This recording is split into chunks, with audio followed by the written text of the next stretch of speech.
asili sabu kyongo landi ne nandi yo komenegere nero bwate byose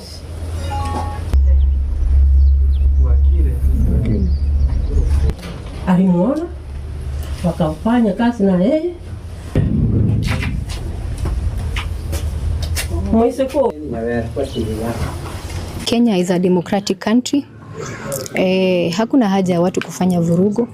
Kama mtu ana jambo ya kuongea, mpe nafasi ya ongee.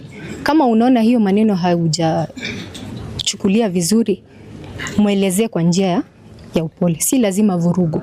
Hiyo kitu ni mbaya na tunataka serikali iangalie. So wamama wengine pia mjumuike na sisi, maana hii ni yetu. Wa vijana wale ambao wanataka kiti, msione kama mmeachwa nje, hii party ni yenu, mkuje pamoja, we move together. Nataka kumuhimiza rais na waziri wa usalama wa ndani.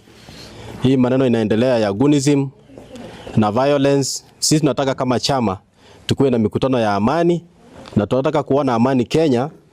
Kama vyombo vya taifa haziwezi kuleta amani katika nchi yetu ya Kenya, then it means the minister is incompetent, and we call upon the Inspector General of Police to make sure that we have sufficient security in the country and make sure that there is political tolerance. We can differ in opinion, but the democracy dictates that everybody is entitled to opinion, whether you like it or you don't like it.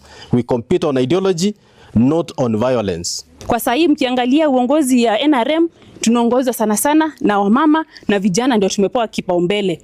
So tukuje pamoja wote Kenya mzima, tunawahimiza wote from all regions, Mount Kenya, Western, sasa tuko Nyamira County, tunakuja hizo county zingine zote. Tufunguke sisi wote, tushirikiane ili tukapate kukomesha hii maneno ya vurugu ambayo imekuwa mingi. If there is a politician that is engaging a youth to cause mayhem, a proper reasoning youth should ask that leader to provide his son or a daughter to be in the forefront, instead of misusing our daughters and sons